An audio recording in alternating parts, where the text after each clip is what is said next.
Welcome to episode 22. Let's get started. Our first word is archetype, which is a noun that is defined as an original model or ideal example of a particular type or category, often representing a universally recognized pattern or symbol. Our second word is arching, which is an adjective that is defined as forming or characterized by an arch or arch-like shape, curving or bending in an arched manner. For example, the graceful and arching branches of the willow tree swayed gently in the breeze. Our third word is archipelago, which is a noun that is defined as a group or chain of islands, often located closely together in a body of water. For example, the Greek islands form a beautiful archipelago in the Aegean Sea, offering stunning views and diverse landscapes. Our fourth word is architect, which is a noun that is defined as a person who designs and plans buildings, structures, or other physical environments, often overseeing their construction as well. For example, the architect created a unique and modern design for the new office building, incorporating sustainable materials and energy-efficient features. Our fifth word is architectural, which is an adjective that is defined as relating to architecture or the design and construction of buildings and structures. For example, the city is known for its rich architectural heritage, featuring a blend of historic and contemporary styles.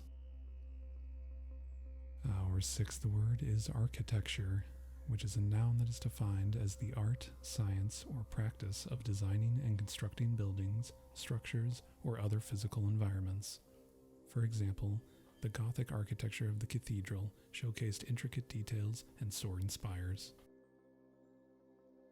Our seventh word is archival, which is an adjective that is defined as relating to or pertaining to archives, which are collections of historical records or documents preserved for future reference. For example, the library houses an extensive archival collection of rare books, manuscripts, and photographs. Our eighth word is archive, which is a noun or a verb. The noun is defined as a collection of historical records, documents, or materials, typically preserved and organized for reference or research purposes. The verb is defined as to store or place documents, records, or materials in an archive for future access or preservation. An example for the noun would be, the library's archive contains rare manuscripts and letters from renowned authors. An example for the verb would be, the museum archives the photographs of famous artists to ensure their long-term preservation. Our ninth word is archivist, which is a noun that is defined as a person who is responsible for collecting, organizing, and preserving records, documents, or materials in an archive. For example, the archivist meticulously calculated and digitized the historical photographs to enhance accessibility for researchers. Our 10th word is archness, which is a noun that is defined as the quality or state of being arch or mischievous, characterized by teasing, playful behavior, or wittiness. For example, her archness and clever remarks often brought smiles and laughter to social gatherings. Our 11th word is archway, which is a noun that is defined as an entryway or passage with an arched or curved opening, typically forming a decorative or architectural feature. For example, the grand archway led to the beautiful courtyard, creating an impressive entrance to the historic building. Our 12th word is arciform, which is an adjective that is defined as having the shape or form of an arc, curved or arched in shape. For example, the arciform design of the bridge allowed for a smooth transition between its supporting arches. Our 13th word is arcuate, which is an adjective that is defined as curved or arched, having the shape of a bow or arch. For example, the arcuate branches of the tree created a natural canopy, providing shade on sunny days. Our 14th word is ardent, which is an adjective that is defined as characterized by intense passion, enthusiasm, or devotion, showing strong and fervent feelings.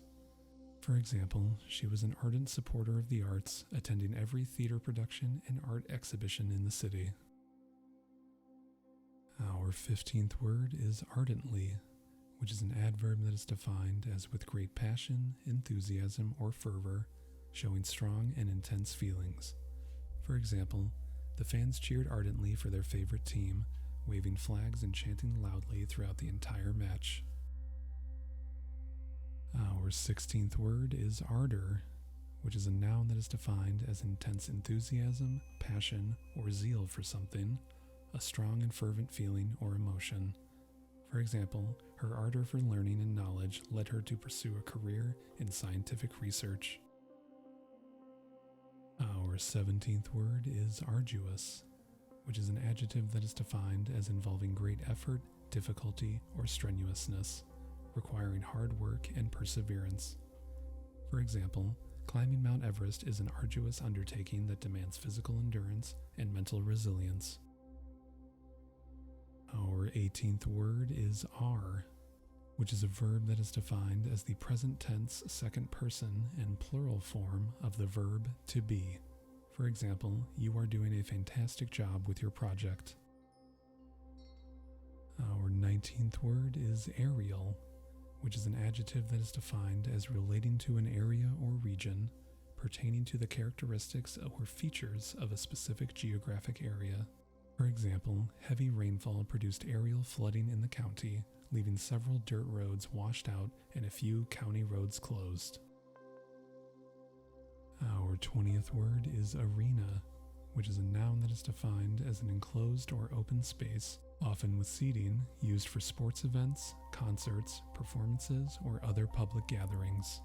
For example, the team played their final game of the season at the packed stadium with thousands of fans filling the arena.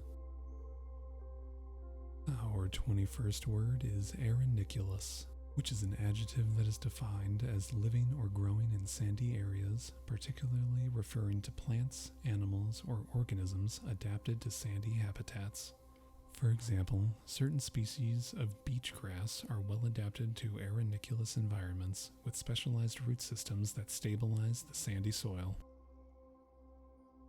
Our 22nd word is arenos, which is an adjective that is defined as relating to or resembling sand, sandy in texture or composition.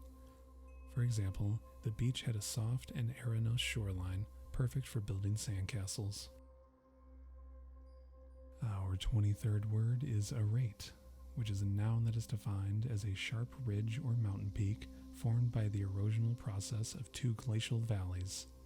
For example, climbing the steep arate was a challenging and thrilling experience for the mountaineers. Our 24th word is argent, which is an adjective that is defined as silvery white in color, resembling silver. For example, the moon's argent glow illuminated the tranquil lake, casting a shimmering reflection on its surface. Our 25th word is argil, which is a noun that is defined as a type of clay or clayey soil, often used in pottery, ceramics, and other applications. For example, the potter sourced the finest argil from the local riverbed to create beautifully crafted ceramic vessels. Our 26th word is argosy, which is a noun that is defined as a large fleet of ships, especially merchant vessels, a rich and varied collection or supply.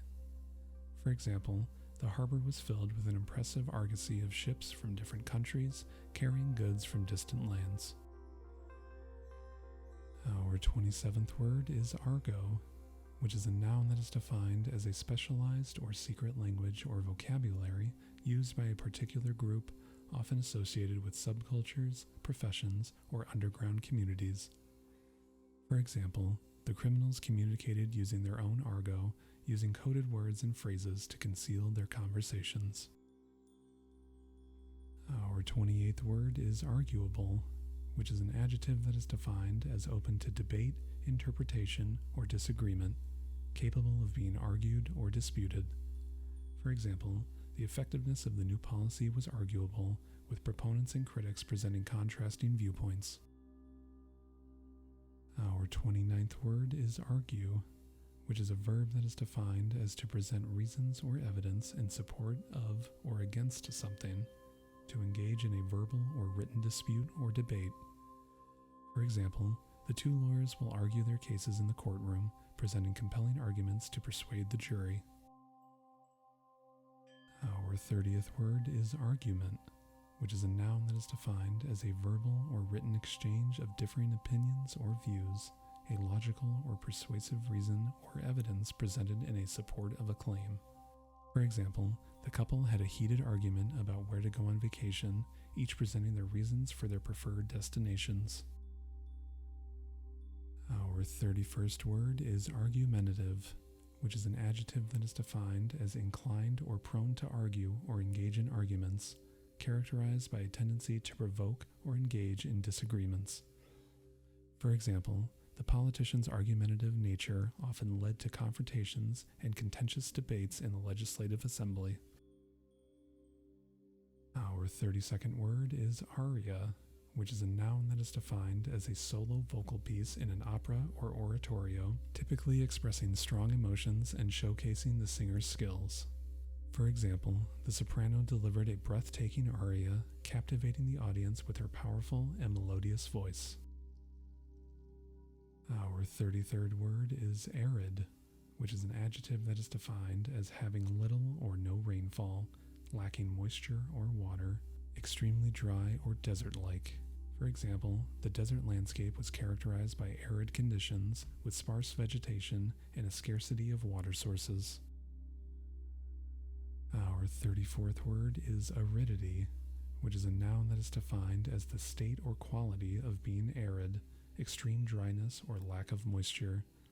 For example, the prolonged drought resulted in the aridity of the region, causing agricultural hardships and water shortages.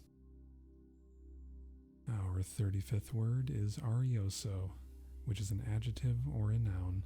The adjective is defined as in a singing style that lies between recitative and aria, often characterized by a more melodic and expressive approach. The noun is defined as a musical passage or section in an opera, oratorio, or other vocal composition resembling a lyrical and expressive aria. An example for the adjective would be, the soprano performed an arioso section with exquisite phrasing and emotional depth. An example for the noun would be, the tenor's arioso captivated the audience with its lyrical beauty and heartfelt interpretation. Our 36th word is arise, which is a verb that is defined as to come into existence, being, or notice, to emerge or appear. For example, every morning, a feeling of anticipation arises as the sun begins to peek over the horizon. Our 37th word is aristarch, which is a noun that is defined as a person who is known for being a strict critic or judge, particularly in matters of art or literature. For example, the renowned professor was an aristarch in the literary world, known for his discerning taste and rigorous evaluations. Our 38th word is aristocracy, which is a noun that is defined as a form of government in which power is held by a privileged or ruling class of individuals, often based on hereditary or social status. For example, the country was governed by an aristocracy, with the noble families exerting influence and making decisions.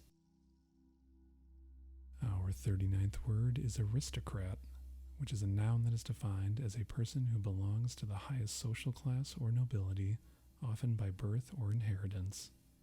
For example, the ballroom was filled with aristocrats dressed in elegant attire, mingling and socializing with one another. Our 40th word is aristocratic, which is an adjective that is defined as relating to or characteristic of the aristocracy or social elite, displaying qualities or behaviors associated with the upper class.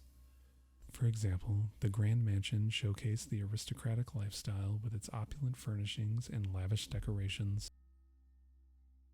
Our 41st word is arithmetic, which is a noun that is defined as the branch of mathematics that deals with the study of numbers, their properties, operations, and relationships. For example, the students learned basic arithmetic skills such as addition, subtraction, multiplication, and division. Our 42nd word is arm, which is a noun or a verb. The noun is defined as the upper limb of the human body extending from the shoulder to the hand. It is also defined as a weapon or armament used for defense or offense. The verb is defined as to equip or provide with weapons. An example for the noun would be, she carried the heavy load in her arms, struggling to maintain her balance. Another example for the noun would be, the soldier held his rifle tightly in his arm, ready for combat. An example for the verb would be, the military began to arm their troops with advanced weaponry for the upcoming mission. Our 43rd word is armament, which is a noun that is defined as military weapons, equipment, or supplies used in warfare or for defense purposes. For example, the country invested heavily in the development and acquisition of modern armament to bolster its national security. Our 44th word is armamentarium, which is a noun that is defined as a collection or inventory of tools, instruments, or equipment used in a particular field or profession, often referring to a medical or dental setting. For example, the dentist's armamentarium included various dental instruments and devices used for routine checkups and procedures. Our 45th word is armband, which is a noun that is defined as a band worn around the arm, typically as a form of identification, decoration, or symbolic representation. For example, the athletes wore armbands with their country's flag during the international sporting event. Our 46th word is armchair, which is a noun that is defined as a comfortable chair with side supports for the arms, often used for relaxation or sitting in a leisurely manner. For example, he spent the evening reading a book in his favorite armchair, enjoying its plush cushion and ergonomic design. Our 47th word is armed, which is an adjective that is defined as equipped with weapons or armaments, having weapons at one's disposal or ready for use. For example, the police officers approached the scene with caution, prepared and armed to respond to any potential threat.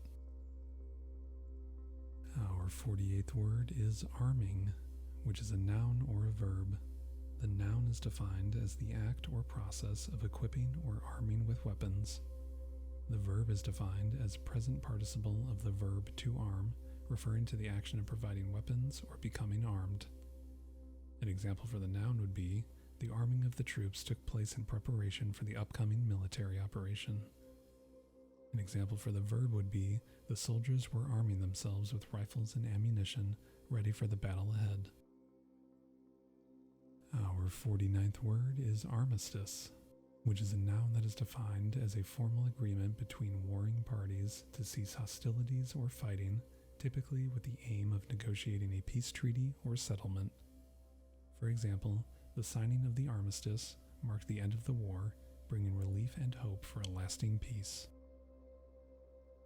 Our 50th word is armlet, which is a noun that is defined as a decorative band or bracelet worn around the upper arm as an ornament or symbol.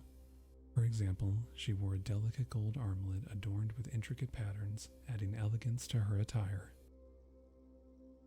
Thank you so much for watching. Don't forget to like and subscribe, and I'll see you in the next episode.